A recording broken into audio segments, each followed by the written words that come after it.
Good evening. Hi, everybody. We have a lot of people watching already. Hey, Redman. um, yeah, there's a lot of people. Hey, Matt. There's a lot of people here already, so it's great. That's awesome. Wow, this is So let's, awesome. yeah, let's get to it. Hey, all. Hey, Dennis. Thanks, Dennis, for right. I was like, hey, Dennis. Hey, Hey, Sherry. Um, yeah, there's a lot of people here. So we have lots to talk about. Um, we have the Cabin 360, which I've never I've never been to. Um, would love to go to, but never been. And Ryan, you kind of run it. Dennis, you know a lot of the history about it, so that's good. We have you both here to talk about that. Um, but I just want to find out kind of like, where you guys started, how you guys kind of like, teamed up and, do this Cabin 360 thing together and um, all that stuff.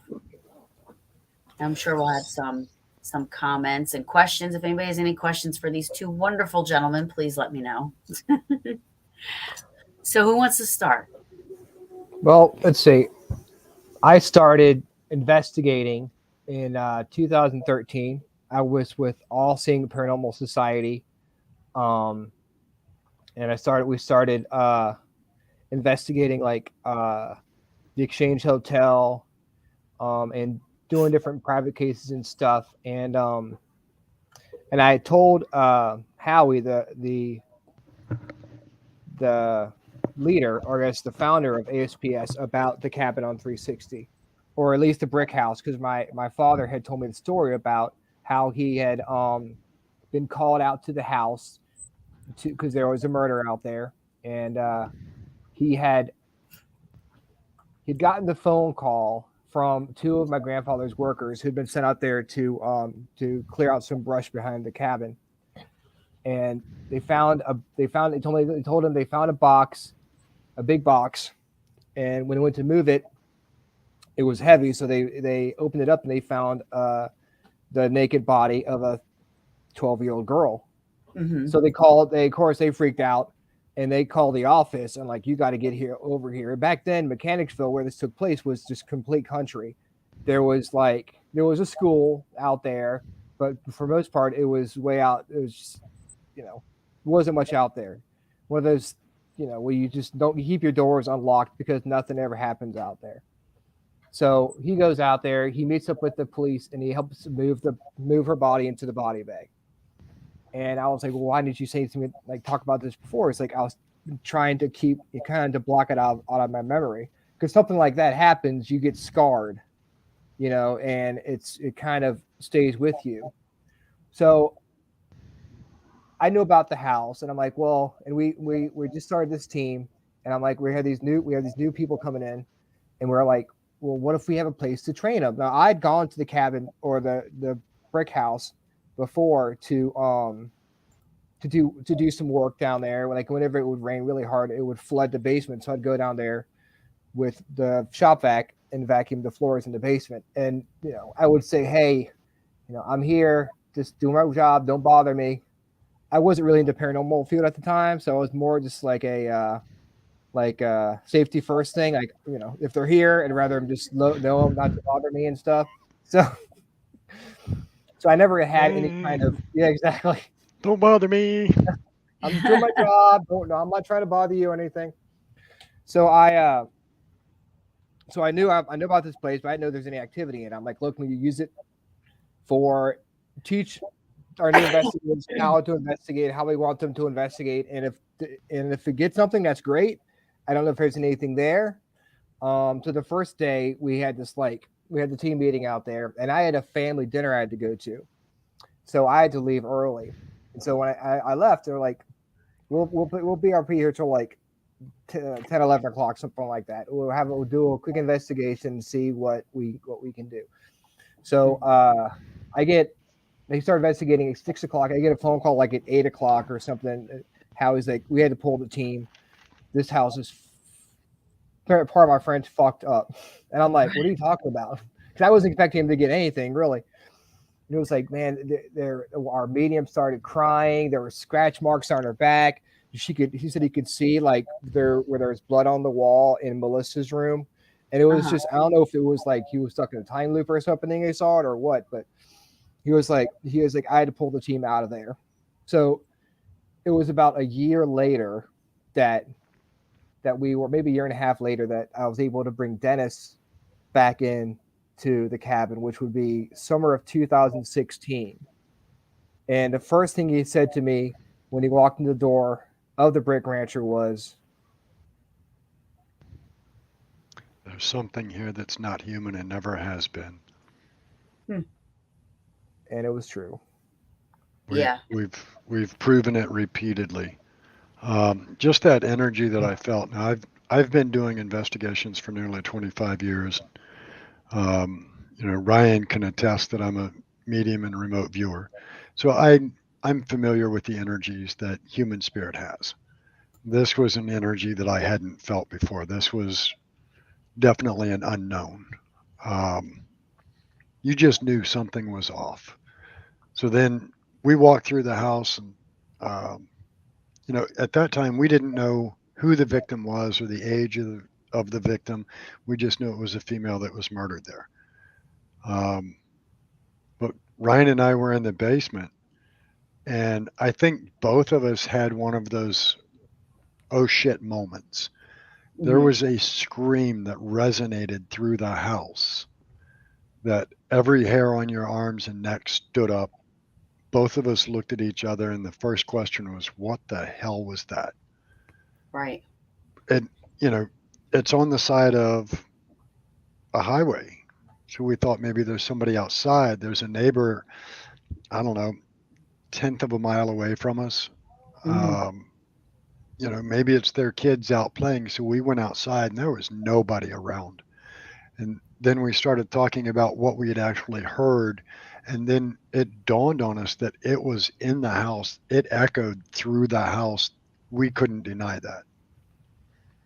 That became that moment of we need to investigate here. We need to do training here. We need to see exactly what we can get, what the team comes up with, all of our different energies together.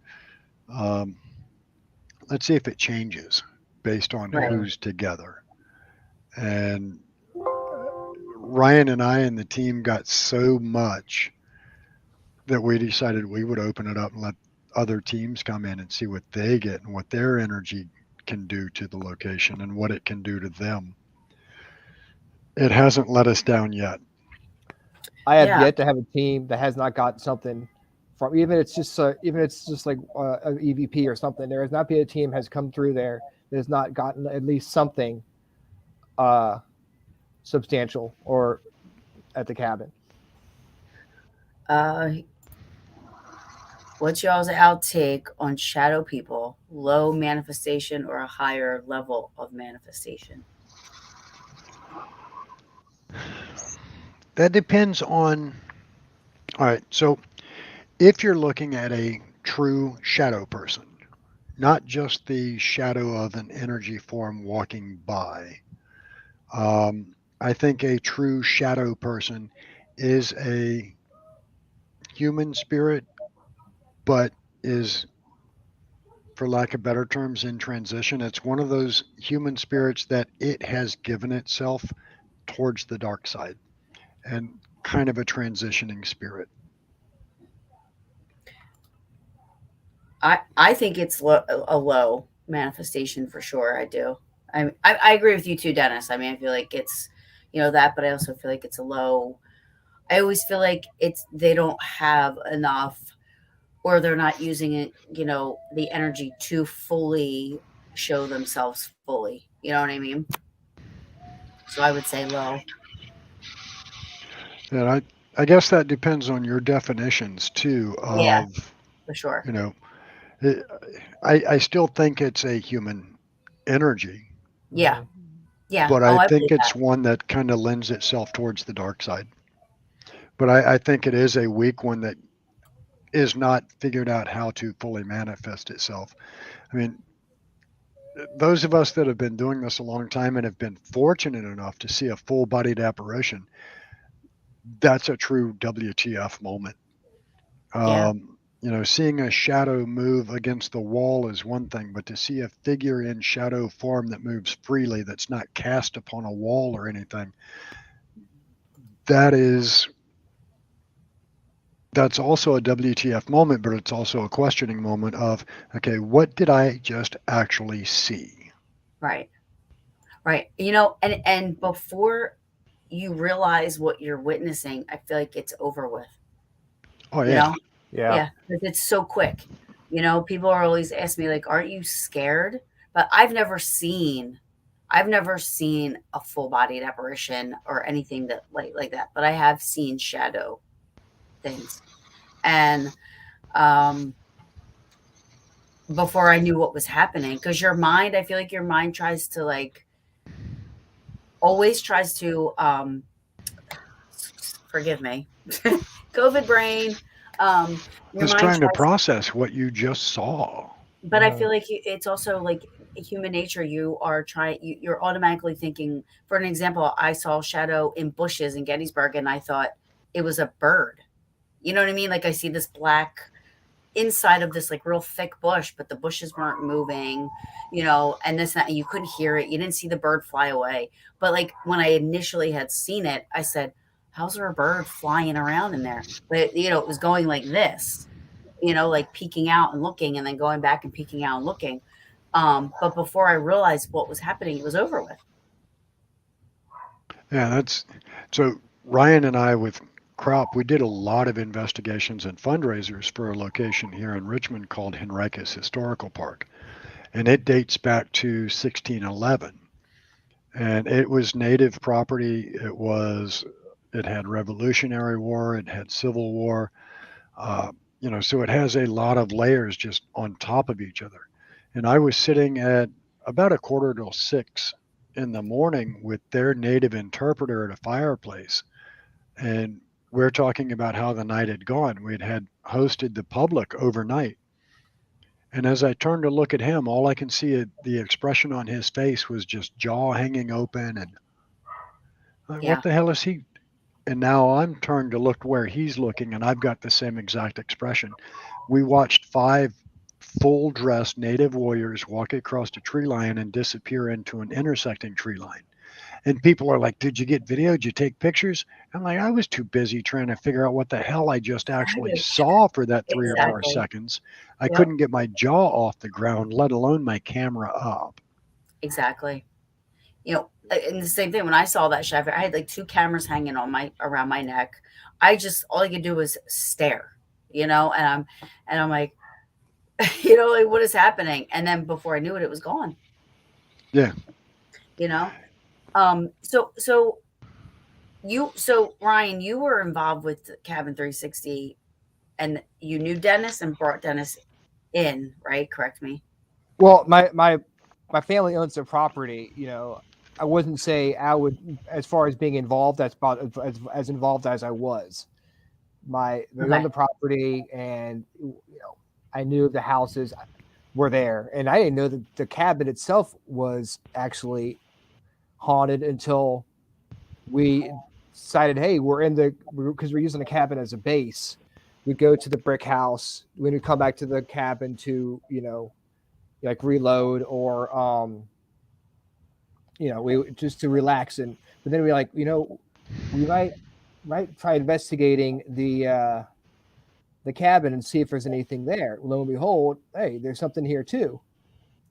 Mhm. And then we somehow ended up investigating the woods too. Like, well, we're back here. We found some relics back here. Our friend John Harris wanted to do some relic hunting behind the cabin, and I had no idea that there was a Civil War battle that took place on the land that the cabin's on. He was like, "Oh yeah, the Battle of Bethesda Church took place on this land." I'm like, "Oh, okay." So we go back there into the woods, and we find Civil War bullets, and we find this Love Always brooch that Dennis can give more of history on than I can. But we find out that it's not just the rancher that has activity. All three locations have got activity. Yeah, and I'm going to tie into that with a response to Pimp Paranormal going, we did an investigation of 360 about a year ago. We got some stuff, but nothing profound. So from one visit to the next, your first visit there, you may get just off the charts activity in the Brick Rancher, but not a thing in the cabin, or you'll get great activity back in the woods and nothing in the Brick Rancher. Like any location, you're going to have strong activity or no activity or even just minute activity, depending on, and I think it's lunar. I think it's what type of energy is there. What's the weather like? Are you having, electrical storms? I think all of those things play in, plus the energy and disposition of the investigators on site at that moment. So, Absolutely. Pimp, you guys may not have had, profound for your visit, but we had a team come down from New Hampshire and drove like 10 and a half hours and left in an hour and a half because it just overwhelmed them. That was 7 people that were seasoned investigators. So it's not always off the charts, Yeah, but but you know what though? That's with every place. Yeah. exactly. You're not always gonna get, and I'd like to address that as well. Like the chat is my responsibility, first of all, Dennis. But thank you for addressing that. I Just appreciate me. you. I don't want you to take on that Oh, responsibility, right? Um, and but like I agree. You could go to, I think you could go anywhere and they don't, spirits don't act on cue. You could go anywhere. And even if you go to a place like Hinsdale, Cabin 360, Rolling Hills, Waverly Hills, wherever you go, these places are, so highly active, but that doesn't mean that you're going to always get stuff, or always, and, and that's okay, you know? Sorry. Well, I mean, it's just like fishing. You go fishing in a pond. Just because the fish don't bite doesn't mean the fish aren't there. You know. Exactly. Yeah, for yeah, sure. I don't go fishing and expect to pull in a stringer full every single time. Oh, yeah. No. There was a question up here. David Childers, what is y'all's? I love the y'all's. What is y'all's most funniest experience on an investigation, behind the scenes experience? Can, can I have this one, Ryan? Go ahead. Yeah. All right. So we did one of our, with the cabin, Ryan and I and Crop love to do fundraising events. So we had one of our fundraisers, and at the beginning of all the events, I try to go around and shake hands and greet people and see what brought them out and so forth. And I had this couple that they were probably 35, and I guess they were on like their third date, fourth date. So I shake their hand and I said, "So what brings y'all out?" And he looks at me and he goes, "Well, I'm not really into this, but she really is. So, she wanted to come out, so that's why we're here." I went, "All right, well, hopefully before the end of the night, something happens that, you know, may not make you a believer, but it takes you a little further off of the fence towards the believing side." He goes, "Well, we'll see." So end of the night comes and we've gone through all of our rotations. The majority of everybody is left and they were getting ready to leave. And I shook their hand, thanked them for coming out, asked him, "Did you have anything great happened? And he goes, well, we had a few things. There was some stuff on the voice recorders, and a couple of the electronics went off that I can't explain. Uh, but I don't know that I would say it made me a believer. I said, well, I'm sorry it didn't work out that way for you. Perhaps next time. But I'll make you a deal. I've got to go next door to the brick rancher. I've got to lock up, make sure nobody's left drink bottles or whatever around. Y'all are welcome to come with me, and just the three of us, and we'll sit down and see what we get. Who knows? Maybe a smaller group gets a better active time. And she's like, can we? Can we? And he looks at his watch and he goes, yeah, I don't care. We've got all night. It's not like we're on a time frame. So they go next door with me. We sat in Melissa's bedroom. And as you walk in the door across the room from you, there's a window. I sat to the right of it. They sat to the left. And I'm running EVPs. I'm getting nothing. And finally, I reached back on the baseboard and I did shaving a haircut. Hey, can you finish this for me? And as a response, that first thump came up on the floor. And before the second thump came back, he's standing up in the middle of the room, just looks awestruck. And he's holding his ass. And he's like, that was on the floor. I felt that in my ass. That was on the, who else is in the house? And I'm like, nobody, brother. We're alone. He's like, no. That was on the floor. I felt that on my ass. And I'm like, we're alone in the building, man. How's this? I'm not sure that I believe in this stuff working for you. And he's like, well, honey, it's getting kind of late. I don't want to keep him all night. You about ready? He was done. It was game over. He was done. And I've almost got tears in my face laughing because it was that moment for him that he knew this shit's real. Yeah. It's the aha moment. Yeah. The light bulb goes off, and it's like that's one of the best things about when you do these public investigations and you complain AVP for someone who's never heard one, and they're like, oh crap, this is real. I mean, they think it's real, but they don't know for sure. You don't know for sure if something's real unless you experience for yourself. If you see it on TV, it's in back of your mind, you don't know for sure. But if you experience it for yourself, and that nobody else was talking, or it wasn't you that was saying it, it is a great moment when you can show people that this is what you see is not always what you get. Thank you, Yeah. Pep. Yeah, it's I've investigated so many times out there, and numerous other locations. There's always that. Pretty much anywhere you go, you can have an aha moment or an oh shit moment. Right. And it depends on your take on that moment, I think. St. Albans Sanatorium, I was walking the long, dark hallway in the basement, and something charged up behind me. And that was truly an oh shit moment because I nearly shit myself. Yeah.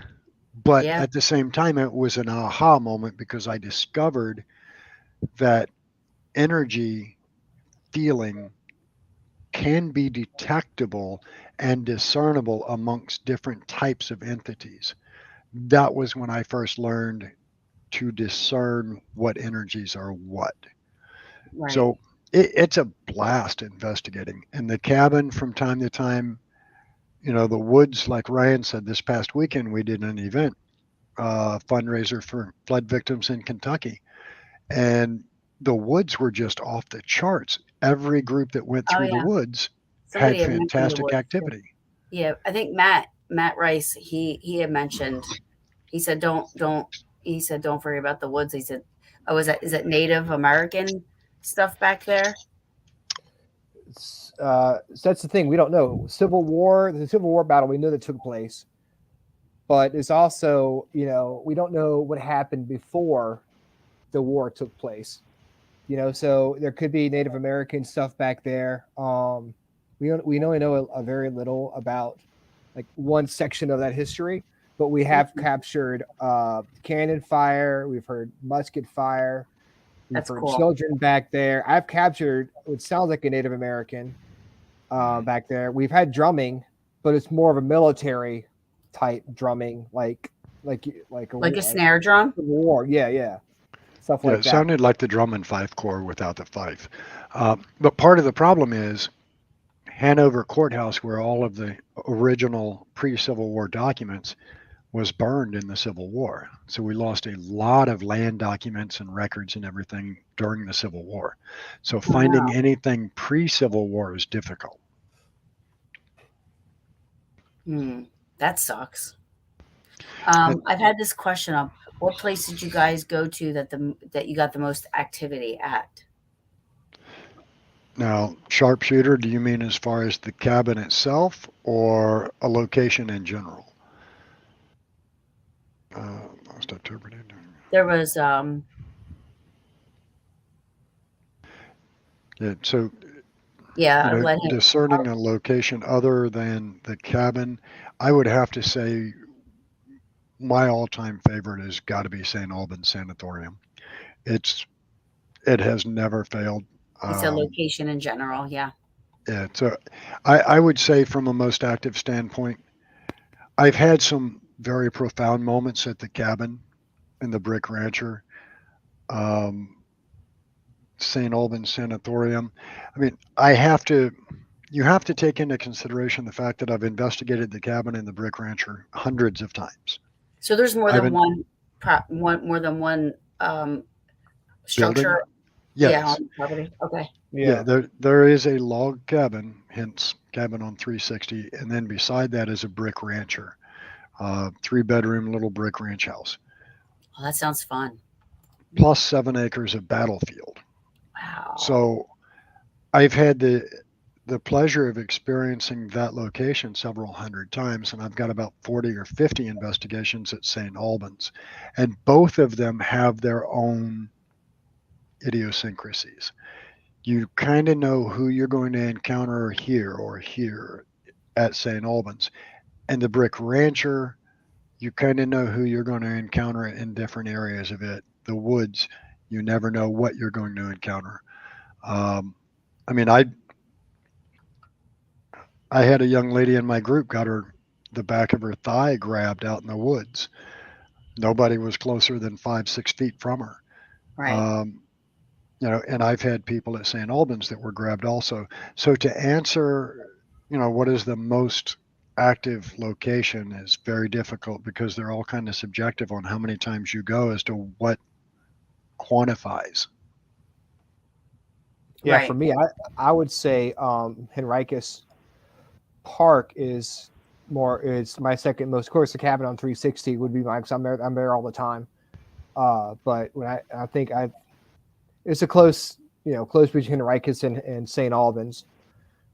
But I've gotten a lot of very cool EVPs from Henricus Park. Mhm. Very clear, like Class A EVPs from there. Yeah. And Ryan, I would think that you because you have that connection to the property and the land, with your family, owning it. Like I would think that you would have like, whatever's there would be a little bit more when you come around. It's like, oh, okay, here's a familiar face, so we're a little bit more relaxed. We're a little bit more, we're gonna come out and say, hey. I mean, it varies because there are times I go there and not get anything. Um, it just depends on their mood, I guess. Depends on how the time of day or you know. Yeah, But yeah, it's not a guaranteed thing. that's true. Um, Never, nowhere where you go. I do know I did an EVP session or it was a spirit box session. We're in the basement, and I'm like, it was like the end of the night. I'm like, so who are you afraid of? And a voice comes through clear as day, says Dennis in the Who are basement. you afraid of? Yeah, who are you afraid of? Dennis. Dennis, what are you doing? Um, so I am the one. I'm blessed in 5 different religions, 3 different beliefs, and I'm the one that gets called by other teams when things are beyond their control. I'm the one that can um, take on the darker and stronger entities. I can help transition them through the light. So I think based on that, And as it was told to me, I have a light that they assume resembles the light. Most of us are raised with this. When you die, you go to the light and you meet St. Peter at the pearly gates and you get judged and blah, blah, blah. I think, and it's been told to me, that I resemble that light. Well, let's take a hypothetical. If I was a piece of shit person in this living plane and I go on that side and I am now dead, I know I'm a piece of shit. And I know when I get through that light, I don't want to meet St. Peter. So I'm not going to the light if I can avoid it. So they stay here. And then at some point in time, they'll encounter me or somebody who is like me, whose light makes them think of crossing. And they're like, that's an asshole. I ain't going with it. No. Right. So it's very weird. But I think that's part of why they don't like me and they fear me because they're afraid I'm going to push them through. Right. Right. I mean, I've never tried to do that. I mean, unless they've wanted to. And again, even if they wanted to, I've never done that. You know what I mean? So that would be a whole new experience for me to witness something like that. Um, uh, I don't know if we answered this, but David asked, "What is the most scariest experience that y'all ever had on an investigation? The investigation that you're like, nope, I'm done." All right, can I take this one first? You don't mind? Do it. Oh, I mean, it's. I went to the cabin. Oh, actually, I was at the cabin. I went to the brick rancher by myself. I think Dennis was there, but he was in the cab. He stayed in the cabin doing something. So I was like, I'm gonna go to the brick rancher. And it was earlier in investigations. We used this laser grid, and we used to use like the fog machine, fill up the basement with smoke or fog, and then we'd use a laser grid and see if anything walked through it. So I went down. I went down to the basement. I was walking by myself, and it was still pretty. It was still foggy from when we had turned on the fog machine, and I think the laser grid was still on. So I'm walking around, and all of a sudden, I hear this voice saying "hello" right behind me, and I'm like, it's one of those things where you hear it, and you're like, "Oh, I'm not gonna run up the steps because I'm not gonna try to kill myself." But I'm gonna get out this place a lot faster than I came in. So I pretty much power walked out up the stairs, out the door, and I'm like, okay, that scared the crap out of me. Right. What about you, Dennis? Anything? Or are you kind Um, I think it would be the night that Ryan and I were out at the cabin. We were in the brick rancher and we had two prospective team members with us. I was in the basement by myself. Ryan and the two prospects were over by the bathrooms and bedrooms. And it was probably 9:30, 10 o'clock at night. It's dark outside. When you come out of the basement, immediately to your right is a doorway leading to the living room. And straight across from you are three windows. Even in, you know, dead of night, you can see the ambient light and the tree line across the road. And I hit that doorway and I felt an energy rush me and it went black in front of me. I couldn't even see those windows over there. And that's that moment where, everything slams shut. Um, you take that big breath and I step back. I'm like, Ryan, where are you at? He's like, we're over by the bathroom. Why? And that's when I got pissed off. And I'm like, don't you ever step up on me like that. I will call my saints to bear and I will push your ass through the light. Don't do that shit to me. And we heard three footsteps go across the hardwood. And Ryan says, what was that? I said, I don't know, man. I think I peed a little bit. I need a cigarette. And I went outside to smoke a cigarette yeah, because it was just instantly right in my face. And you felt that energy rush you. But right, that was probably that moment. There is not one that makes me go, nope, I'm done. I'll never play with this again. But right. that was that moment that I nearly wet myself. Let's see, Brady. Well, you know what? Really quick, just so everybody knows, I have all the questions starred, so I'm not ignoring you guys. I am going to get to the questions for these guys, but I want to interject really quick. Ryan, your family, how do they feel about like how you're using the property and stuff? Are they all for it? Are they like, this is not good? I think If you don't want to my answer, you don't have to. But I just was curious. It popped up in my head. my dad, he tolerates it.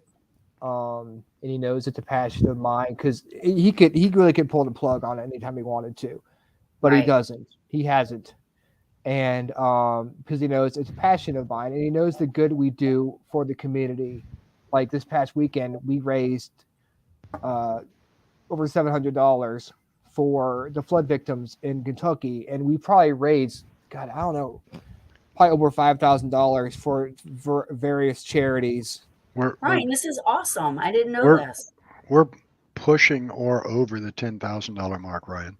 This Oh is wow, yeah, okay. I thought $5,000 was kind of over, kind of a bit much, but yeah, we want to use the cabin for to teach the people about the paranormal and give them out there and have them experience what we're experiencing at a price where it's not too crazy. Um, but also we take the ticket money and it goes towards different charities. And if we say we have an event for like I don't know, there was a young lady who had cancer, and we had several events for her, and all the money we raised from the events went to her mom to help her pay bills. And oh, that's so you awesome. know, so thank you very much. But like I said, we try to like give back to the community. I think my dad is happy about that. Yeah, I would. I That's great. So yeah, he's supportive as much That's as he can awesome. be, because he's also trying to you know be a real estate agent, and you know doesn't want. Oh, So it's kind of a yeah. walking a narrow line for us. Yes. It's a catch 22, as his dad has said many times. How am I going to sell this property if you keep putting it out to God and country that it's haunted? We I we keep countering with, but look at all the good that we're doing. Yeah. Why would you want to And sell? well, that's what I'm Well, saying. see, he sees it now. It's still a red line in the annual books.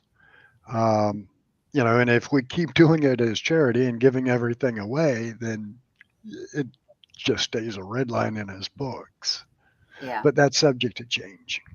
Yeah. I mean, I guess some of the um, Matt says you guys buy it. That's Well, actually in the talks. Yeah. working on I it. mean, I think it's amazing. I would love to be anything that's charity. I love to be a part of. Like I love helping out.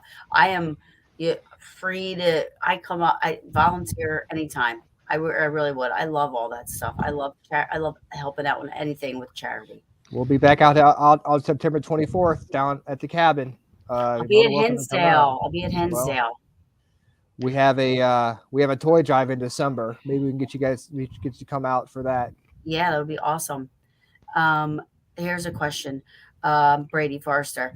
Do you feel that even if someone doesn't pass at a location, but there's a tragic event taking place, some of the energy can be imprinted there Yes, and replayed? yes, Yeah, yes, I agree. yes. Oh yeah, without question.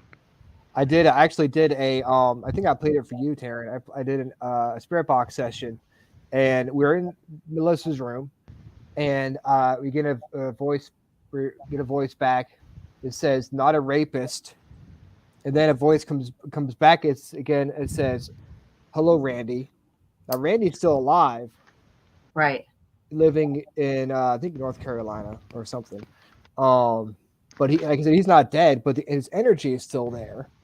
And even next door at the cabin, there is a rumor that upstairs in the back room in the cabin, there was a brothel that was supposedly Rated. used there. Yeah, at the cabin, and we've captured EVPs of like very sexual noises. I actually got an EVP of a woman saying "I'm naked" upstairs, and as far as I know, nobody died up there, but their energy is still there from there's good energy in the cabin, the sexual stuff, and then there's bad energy at the brick house, with the death and everything going on over there. Wow.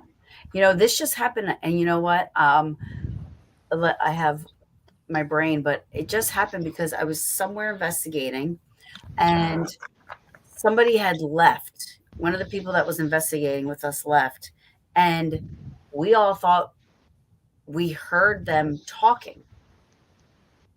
And we said, we thought she left a half hour ago, and we're looking over, yelling for them. So finally, one of us texts, we're like, "Are you still here? What time did you leave?" She's like, she's like, she left when we thought she left, but we still heard her voice when she wasn't there, which I thought was insane. I'm like, how did that happen? But it's almost like a residual, a residual taking place, a residual haunting. It's like a natural recording, um, and we were listening to it, even though she wasn't dead, obviously. You know what I mean? But she had left, but it was captured there somehow, which was crazy, crazy. So I believe that can happen. That's one of the craziest things. That is pretty amazing. Yeah, I can't explain that. I don't know how, unless all of us were not hearing the right. I don't even know how to explain something like that. Simultaneous hallucinations. Yeah, I don't know. I wouldn't even know how to explain that. I do want to give a shout out to Zhang. She's in Indonesia, so we're being watched in Indonesia right Oh now. wow! Hey, So. Excellent. Thank Yeah. you for tuning in. Yeah, she's I love her to death. She follows me, and it's probably 1 o'clock in the morning there, but she's a faithful paranormal brew watcher. she's a trooper. Thank you. That's She awesome. is. Here is if you could investigate anywhere in North Carolina or South Carolina, where would you like to go? Is Myrtle's Plantation in South Carolina, or is that Mississippi? I'm not sure. I'm thinking Myrtle Beach. I'm stupid. I'll be there in 2 I'll weeks. investigate there too. Actually, Whalehead There's Club somewhere in in Myrtle North Beach? Carolina. There's probably some haunted locations in Myrtle Beach. I'm guessing, or I'd like to maybe the Whalehead Club in North Carolina. That would be a fun place to investigate. I would like to do the USS North Carolina. And I can't lie, I'm not off the top of my head. I'm not familiar with any locations in North or South Carolina that jump out at me. But I'm always down for anything. I mean, the weekend of September 10th, I'm going out with Haunted Nights events, and I'm going out and do Missouri State Penitentiary, the bloodiest 72 acres or 47 acres in the country. I'm always down to go check out a really cool place. Now, as far as a bucket list location, like my number one bucket list location is Poveglia Island in Italy. Ooh. It's reported the island grew 30% from the ashes of the dead and the cremains from those that died on the island. The amount of energy that's got to be there, just that storm that is there. I would love to experience something like that. Yeah. Wow. Mine would be USS North Carolina for sure. The battleship. I think me and Michael Laciana talked about that, because you can actually sleep overnight on the ship, on the battleship. So that would be a cool place for sure. Let's see. Haunted MD, Doc Molnar. Hi, Don. Hey, Don.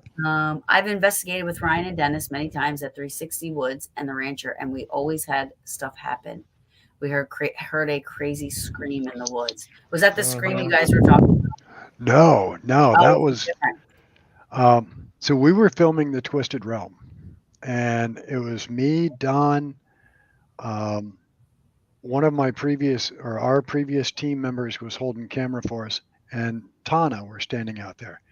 And this scream, and Don, correct me if I'm wrong, the only way I know to describe it, we've all seen like Jurassic Park, and we've heard like the pterodactyl scream. That's what it sounded like to us. And all four of us almost immediately went, what the? and just look. And it sounded like it wasn't too far away from us.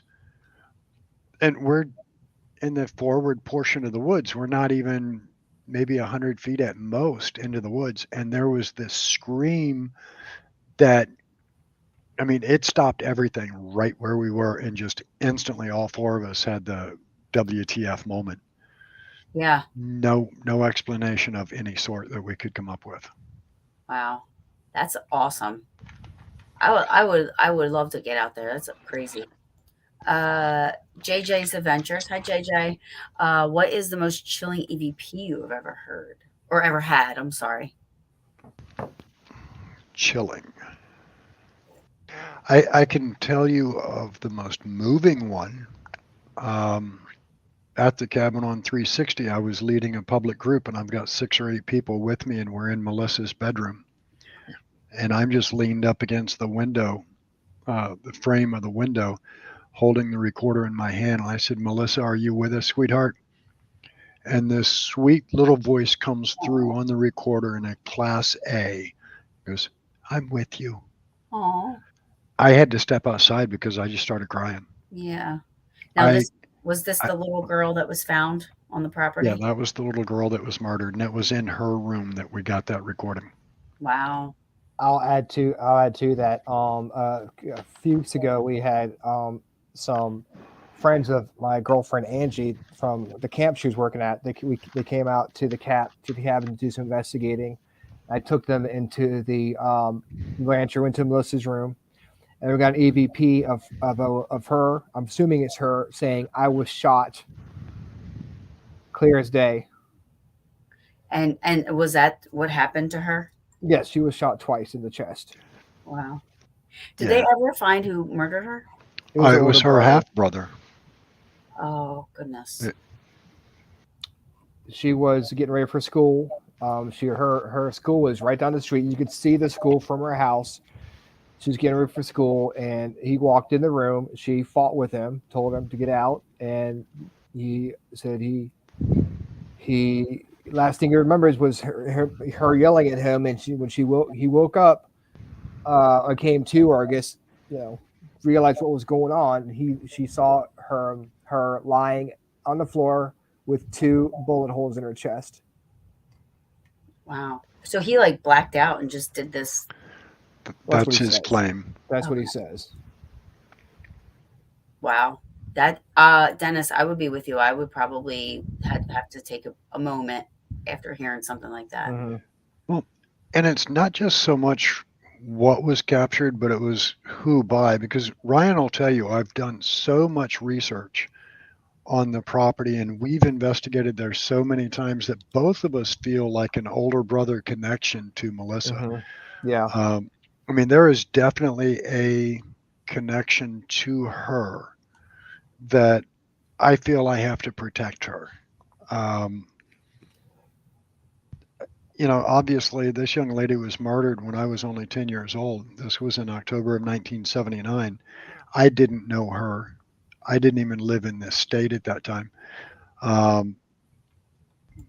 But with so much information that we've gathered and so much research and so much time spent trying to connect with this young lady, I feel like there's a bond there that it felt like my little sister was saying that she was with me. Wow. And she has brought so many people together. Oh, yeah. People have come from all over the country. We've been able to meet so many great people. We've been able to talk to you. We've been able to make so many great friends, and it's all because of her. And Right. we don't want people to forget that. If without her, we wouldn't be doing what we're doing right now as far as the cabin is concerned. And I want her to know that she has not been forgotten. Right. For sure. Yeah, if it wasn't for the fact that Ryan knew of this story of a murder in the house, we wouldn't have gone out there to investigate. And we wouldn't have discovered her history and her story, and we wouldn't know her name, and her name wouldn't be known by as many people as there are. And we wouldn't have made so many great friends. Like, Pimp Paranormal has been there, and they were wonderful to interact with and hang out with. And just countless others that have come there just because we discovered activity there that we were drawn to that location because of her story. Right. Right. And she's there. I mean, I wonder if is her stepbrother still alive? He is. Is he in jail Well, or so he was sentenced to life in prison without the chance of parole on a plea agreement. And then in May of 2019, our overly intelligent and overly sensitive governor granted him a pardon, or wow. not a pardon, but parole. So he was paroled in May of 2019, Wow, that's and he crazy. is living back in North Carolina now. Hmm. That's Thank you, pimp. Right back at y'all. David Childers. Have any of y'all had attachments? If so, if you have had it, you'll keep it at bay. I never have that I know of. I You mean, want to I tell them had about the battle harp story, Ryan? uh I mean that was your thing. Again, I wasn't there when it happened. Uh That was but yeah, brutal. you go ahead and tell them that story. Well, so yes, I have had attachments. It's not a matter of keep them at bay. Um, with me, it's a matter of I take to a knee, I ground myself, I call upon Mother Earth and Sister Moon, and I call upon my saints to remove anything that's with me. But there was at Henricus Park that we had mentioned, there was a piece of driftwood with some nylon strings on it that got overnighted FedEx to them from about a 40-minute drive away. The guy paid like $360 to overnight this thing. The staff at Henricus absolutely hated this thing. They said it's got bad energy. We don't like it. It gives us the creeps, et cetera, et cetera. Well, there's like this 2-page dossier on, this would have been carried by the shaman of the tribe, and it was in halls of kings and queens, and would have been played musically for potentates and royalty alike. And its energy can be good or bad. They didn't like it. Well, I was telling the story for one of the public events. We were doing a fundraiser for Henricus, and everybody in my group was like, "Hey, can we go see that war harp you talked about?" So I take him Hmm. down. It's in a back stairway in the administrative building. And I put my millimeter up to it and I got 10.2 milligauss. And I'm like, how the hell is a piece of wood getting 10.2? Like, it's got to be electrical here somewhere. So I grab Right. it and I move it over here. And when I grabbed it, I felt my fingertips tingle, kind of like when you touch a 9-volt battery to your tongue to see how strong the Right. battery is. I'm like, what the hell? Mm. Still got 10.2 on it. And then another lady in my group grabbed it and she jerked her hand back real quick. And she's like, this thing's electrical. Well, at this point, I'm now flipping it all around. I'm trying to find, did he pull a fast one? There's a battery or something in here. Nothing. It's just a piece of driftwood with some nylon strings. All right, well, listen, our rotation's about up. And I pick it up and I put it back in the corner, and we go back to the ordinary, which is like the old tavern where we're all gathering. And I'm trying to talk and tell everybody about our next rotation and et cetera, et cetera. And people are still talking while I'm trying to talk. And I'm told I just basically flipped out. The tables are about 4 feet wide, like 4-inch thick slabbed wood. And I picked the end of one up and just slammed it down and went off, like vulgarity after vulgarity and cussing at everybody. And one of our um, team members that night grabbed me by the elbow and said, "Come on, Dennis, let's go smoke a cigarette." I remember flicking my cigarette away and looking around and going, when the hell did we come out here? Oh wow. And then looking at my watch going, oh shit, we're late. We got to, when the hell did we come out here? I had no recollection of it. The next group that went to admin got zero point 0.0 off the Oh mel from wow. that same piece of driftwood.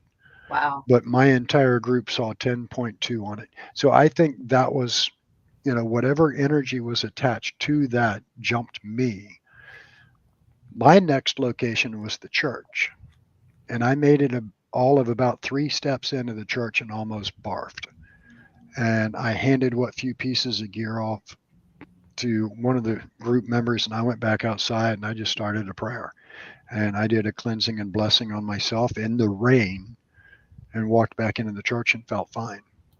So, objects, locations, there are attachments that you can get, and they are real. Right. And now the object, the horror harp, sits in the cabin on 360 in the main area where we do our investigations. Yeah, it was gifted to me. Yeah, you can have it. Just get it the hell out of here.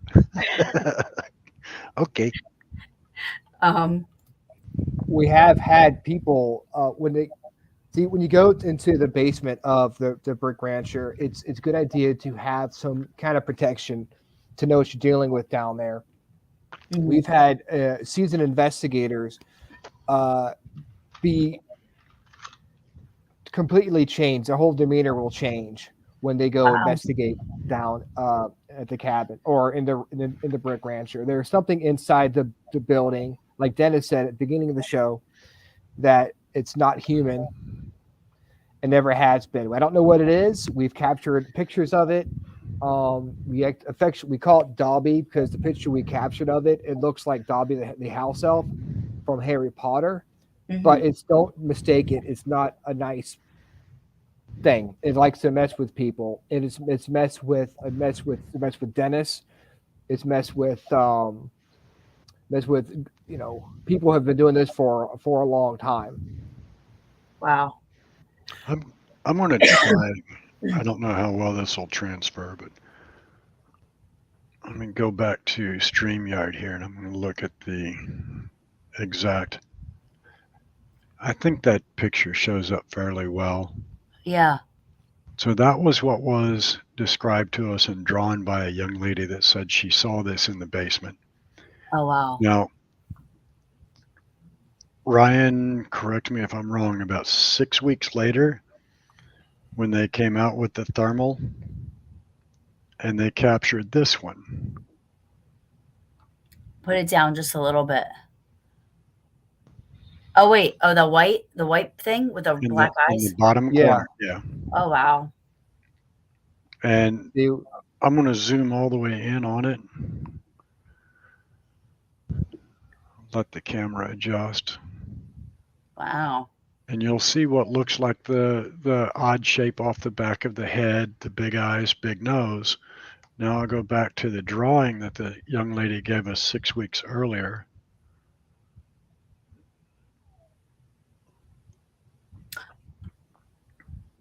Wow. I Wow. don't know what it That just is. that just gave me chills. Yeah, like I said, I don't know what it is. I It know looks it's not human. I don't want to over sensationalize it and go, oh, it's a demon, because I don't know. right. I'm inclined to say it's more of a elemental, but whatever it is has a rather nasty disposition and it likes to play mind games. Wow. So That's it's that's definitely amazing. something odd. Katie, she said, "Good evening, all. What's the freakiest place you've ever been to? I'm in the USA, but from the UK." Go ahead, Ryan. I mean, for me, it probably St. Albans, just because of all the dark history there. I mean, of course, again, the cabin, but as far as like just overwhelmed, like with all the vastness of it, would be St. Albans. Yeah, mine would be Rolling Hills in New York. And that one's a bucket list location for me. Oh, if you ever go, sign me up. I'll go with. Most definitely. Amazing. It is Uh, amazing. I don't know. I don't know what I would refer to as the freakiest place I've ever been. I mean, we talked about the most active, and that always has to be taken kind of with a grain of salt, because maybe that one day it wasn't very active for us, but it was, off the charts for the group the next day. Yeah. I really don't know how I could answer that. I mean, I've had some rather profound experiences at so many different locations. St. Albans, Moundsville State Penitentiary. I got punched in the jaw when nobody was there. Um, having the energy charge me in the stairway or in the hallway at St. Albans, the energy that charged me at the cabin. So there's so many different things. I don't know what I could quantify as the freakiest. Yeah. Doc has a good one. Does Dennis and Ryan think the energy at the cabin or rancher has changed due to all the public investigations? A little bit, yeah. I Yeah. think it's got a little more subdued. Um, I think it picks and chooses a little more cautiously. Mm-hmm. Um, I think it targets, but it's a little more selective now because it has a larger pool to select from. What do you think, Ryan? I think so. I think, like I said, you said there were times like that one group that came down from New Hampshire. They had stuff that was completely off the charts. I don't know if it was with who was in their group or like energy they brought, but the stuff they were doing, I never had anything like that happen, and I've been doing this for was it 6 years now, and the stuff I got was nothing compared to the stuff they got in like an hour. So Yeah, I guess it really depends on who is doing the investigating, and what energies they bring to the property.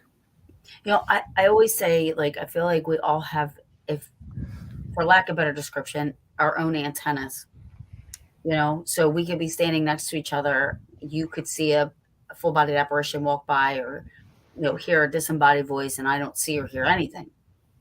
I think it's all have to do with you know what spirit and your energy and whatever, and your antenna, like how whatever it's going to pick up is going to pick up, much like our equipment, our recorders. Your recorder might pick up an EVP that mine doesn't pick up. I may hear a disembodied voice, you won't. I think that's also the case.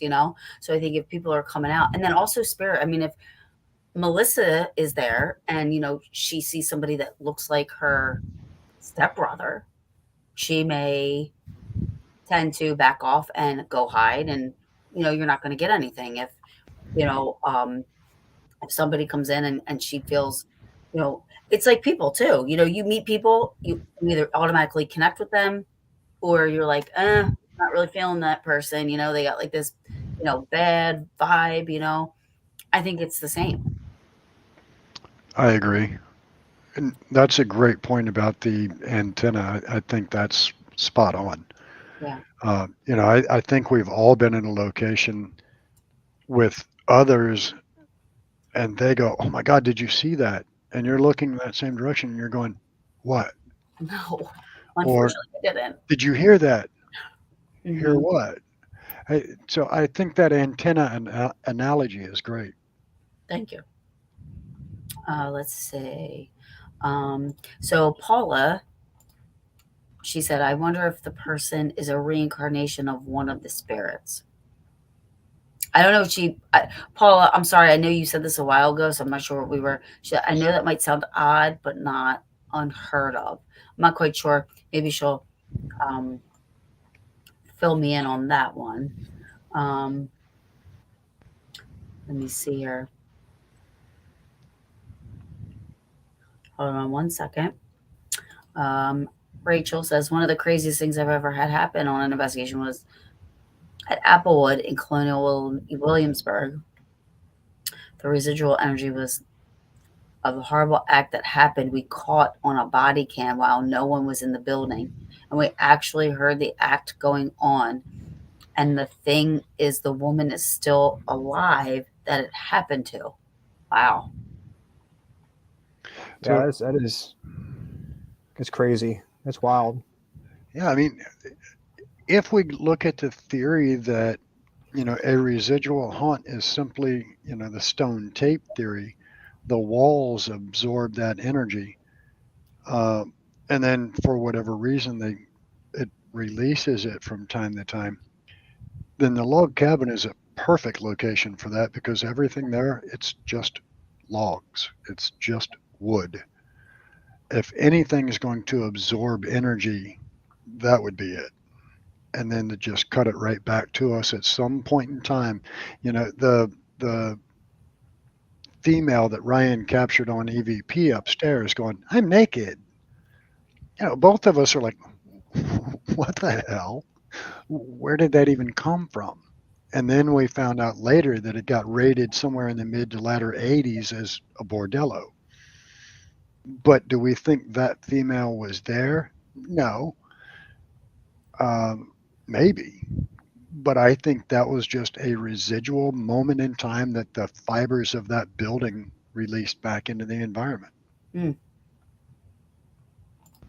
She answered me. It was a conversation asked about the person that left when about what we were talking about. Okay. Oh, okay. Yeah, your team member that left. Yeah. This was not asked, Kristen, but not sure if this was asked, but what's your favorite piece of equipment to use when you're investigating? Ryan?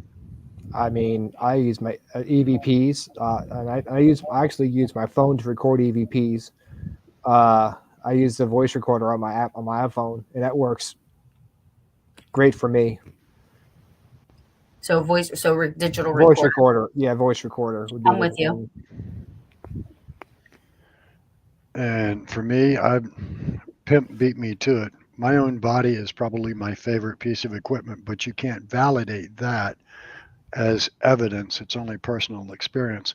But as far as an actual piece of equipment, definitely a voice recorder. Nothing can beat a good EVP. Amen. It can be disputed, and I don't care what you get, where you get it, who's with you. There's always going to be the naysayers that go, "Oh, well, are you sure it wasn't, this or that?" But you, as the one holding that recorder in that moment in time, know for a fact what that is. Absolutely. And you know what else? Like when you hear disembodied voices, um, that's what I love because I can hear, not all the time, but a lot. And I'll hear it. Nobody else will hear it. But then when I go back on my recorder and we listen to it, you'll hear it. And then I say, I just heard it. You know what I mean? So that is validating for Right. myself. It's a little selfish, but it is validating.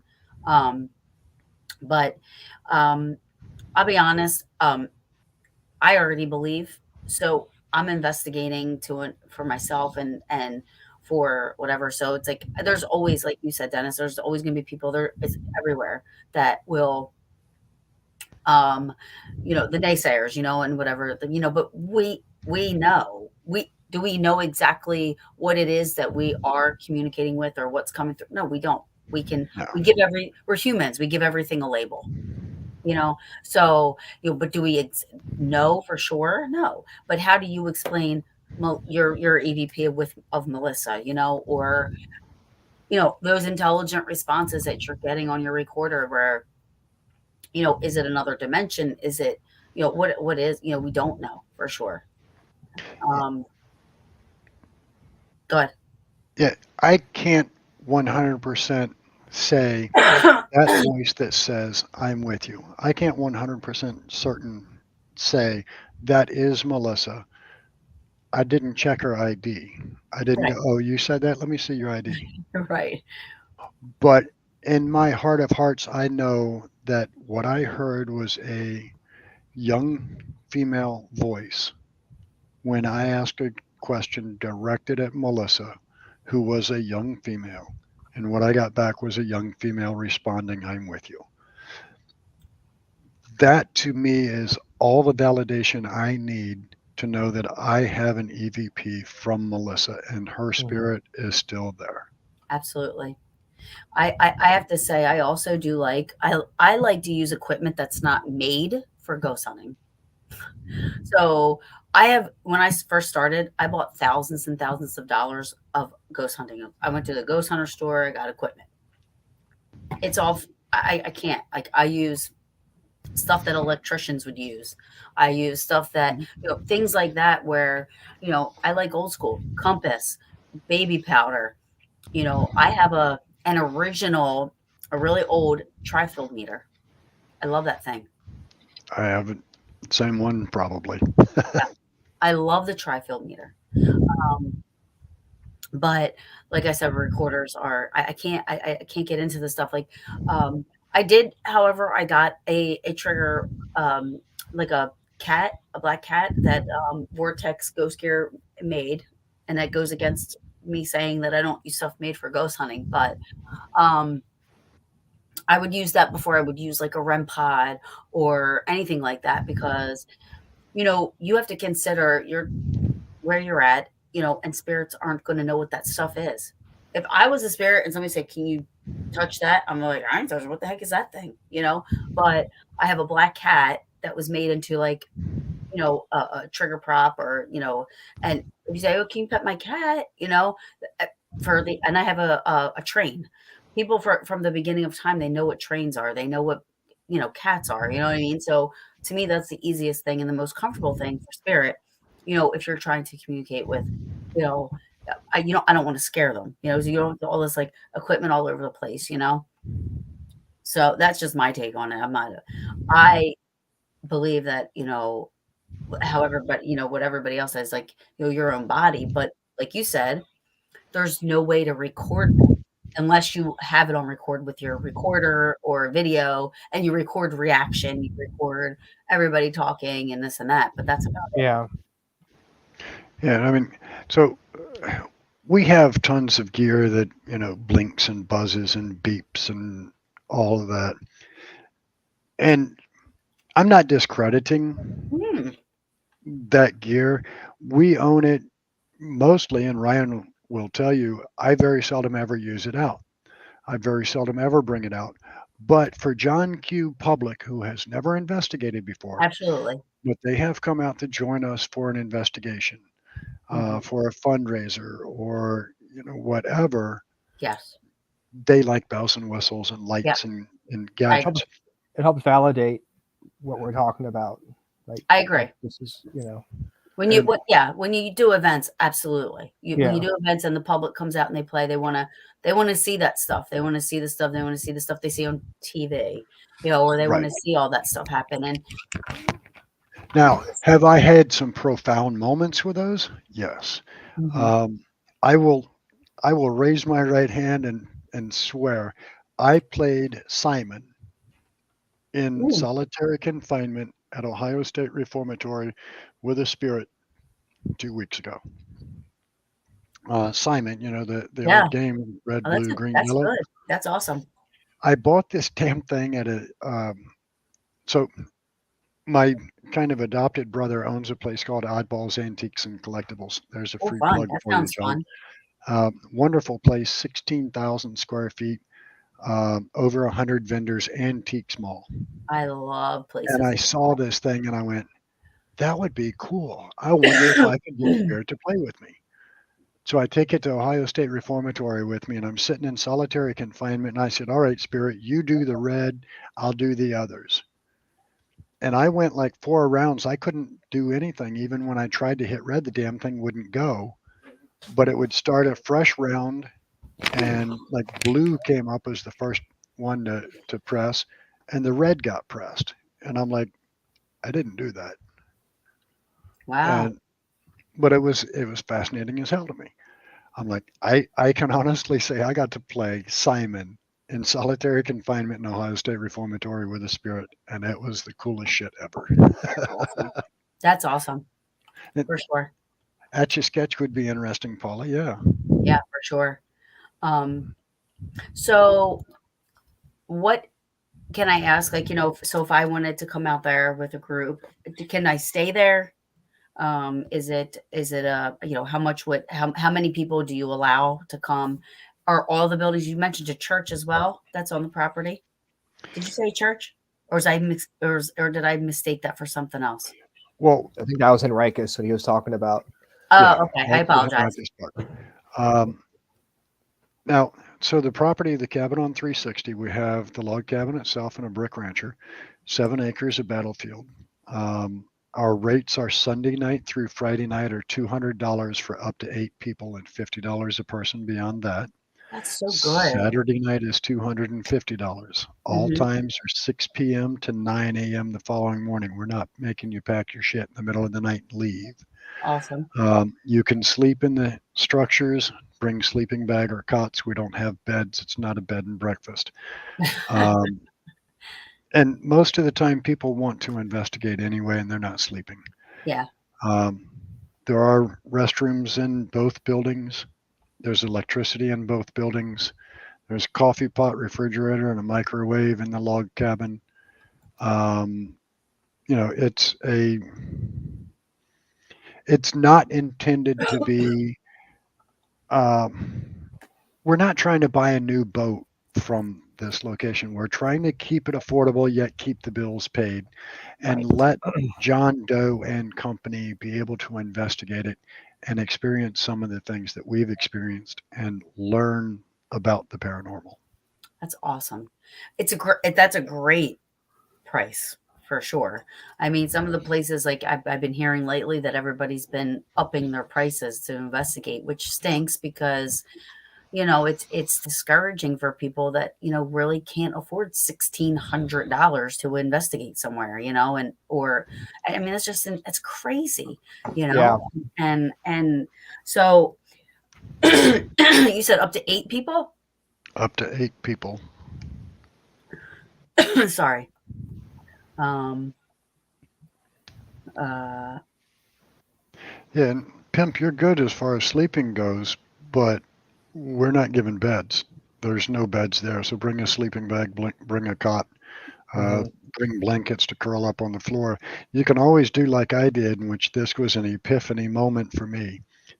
One, if you're going to sleep in a sleeping bag in a haunted location, don't zip the son of a bitch up because now you just became sausage encased in the skin and you're going to probably wet yourself trying to Oh get my out the gosh. sleeping bag. Ever since I saw that one Friday the 13th, do you guys remember that where the girl went inside the sleeping bag to avoid Jason and he just picked the sleeping bag up and like was hitting her against a tree? Well, Yeah. I I didn't encounter that, No, no, I know, but but what I did encounter was so our first toy drive. It was about 2 in the morning. Everybody else had left property. I went up in the loft and I decided I was going to just throw my sleeping bag down. I had had a few beers. I'm not driving home. I'm a proud and staunch supporter of my Second Amendment rights, and Virginia is an open carry 100%. state, so I had my weapon on my hip. When I went up and threw my sleeping bag down, I laid my weapon up by my shoulder. I plugged in my cell phone and the speaker, and I'm jamming out. And I know the house is locked up. I just laid back and went to sleep. I woke up because it went dead silent. When I'm clearing my eyes and wiping the cobwebs away, there was an old man standing at my feet with his arms across his chest, just staring at me. And I realized at that moment about the only thing I can do is squirm inside this sleeping bag and try to reach up and find my weapon because I am locked eyes with this man at my feet. And I glanced away real quick to make sure I'm reaching in the right direction, and he vanished in that moment. And then Oh, I realized, okay, it wasn't a living person. This was a damn spirit standing there. And I just told him, you keep your ass in the back of the cabin. You leave me the hell alone. Let me go back to sleep, and we'll get along just fine. I'd have peed my pants because I would have thought about that Jason moment because I never forgot that Mm. part. I would have been like, oh And my then God. swinging you Yeah. around, Yeah. Oh, I've looked never like forgot that was, rocks in a sock. oh my Hmm. I was like, I can't, and because I remember thinking like, how did he kill her like that? I'm like, oh my God. So it's like stuck in my head forever. So I don't use sleeping bags. I bring an air mattress and I bring my blankets and I'm like, I'm good because then I can run. I'm not getting in it. Just to be on the safe side. You never know when Jason's going to show up Right. Right? and start swinging you against the wall. I know. Oh God, I'm so stupid, but that's truth. um, awesome. So really quick before I let you guys go, I know I've had you for an hour and 20 minutes. I could keep talking to you forever, but what? And you said you had some events coming up. Yeah, we've got because National Ghost Hunting Day is September 24th, which is like a month from now. So we'll be having an event at the cabin then, and I think beginning of December. I look at I don't know. I'm not sure the exact date. We'll be having a toy drive out there as well. So those are the two public events we have at the cabin. Okay. And are you guys booked like for you know investigating for teams to come out, or just people just have to kind of just go, Just call, right? Just shoot us a message on the Cabin on 360 page. I don't have very many Saturdays available at all between now and the end of the year. However, weeknights and Fridays, I have several available, but Saturdays are Awesome. pretty much booked. There's a small handful available if you want a Saturday night or if you want a full weekend, which we have several teams that have come out for Friday night and Saturday night. As it was explained to us, you have so much here, there's no way you can take it in one night. Oh yeah, Matt wants to I come out for agree. a week. Yeah, Matt, you need to reach out to us. We can make that happen. I'm sure I Yeah, can find a week.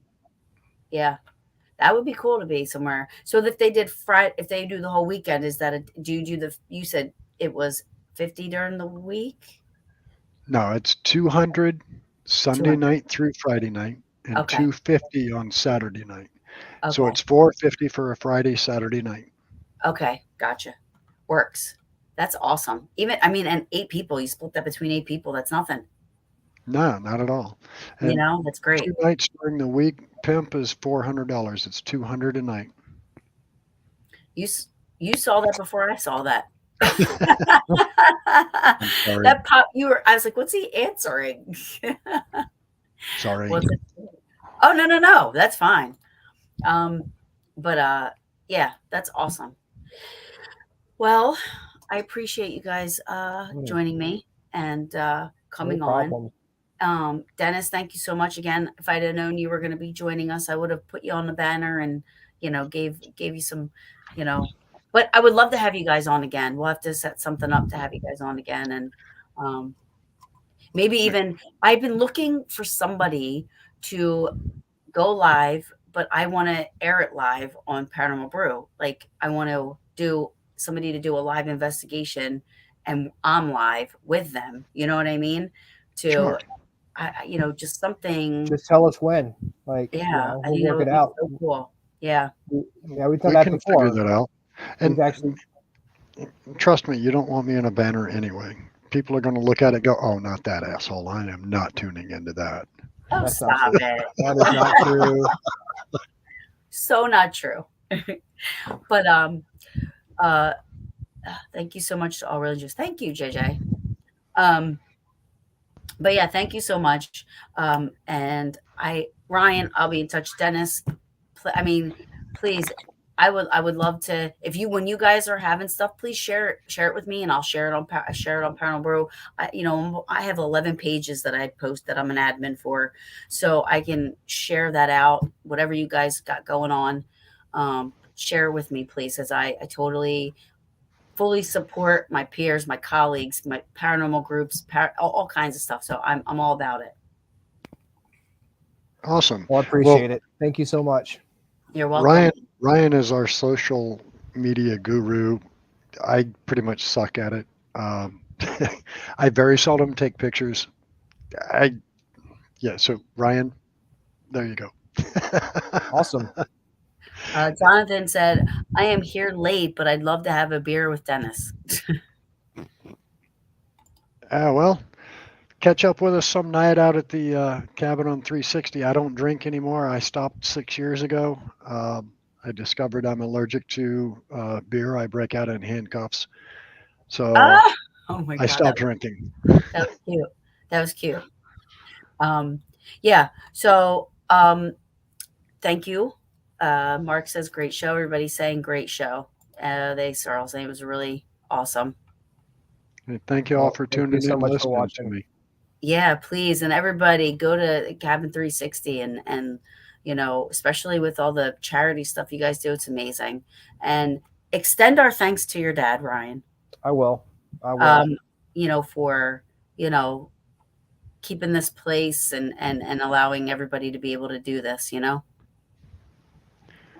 Thank you. We're we're battling to keep it, but if all goes well, it'll end up in the paranormal community for years to come. Awesome. I love it. I love it. I love it. Well, gentlemen, um, I'm going to let you guys go. And then I'm going to go. So I appreciate it. Much, much, much, much love to you both. Thank you so much. Oh, Thank Ryan. you. Mm-hmm. Ryan has the freaking awesome paranormal show. That's right. Tuesday nights at 9:00. Tuesday nights at 9:00. Make sure you guys all check that out. It's called the freaking awesome paranormal show, which I love. Thanks for the plug. Oh yeah, for sure. Because when we really wound up talking about the cabin mostly, but I want to make sure people like and share and subscribe, all that stuff to your show as well. I was on it once. It was great. I loved being on it. So thank you. But Thank you so much. yes, you guys have a great night, and thank you so much for coming on. Thank you. Have all a good night. much. Thanks for having us on. Pimp, Absolutely. stay tight, guys. Bye, Good guys. night, everybody. Good night. All right, guys. Join me next week. I have Dominion Ministry coming on, James Anito. I believe that's who I have on next week. And I'm not sure if he's bringing anybody else with him, but he will be on. So I hope you guys join me. I'm booked into November, working on some guests. So with that being said, I want to thank everybody for joining us. This really made my night. I do have COVID, but I wanted to make sure that the show went on. And, thank you, Doc. I love you. You got to come back on too. I just want you guys to have a good night. Thank you so much.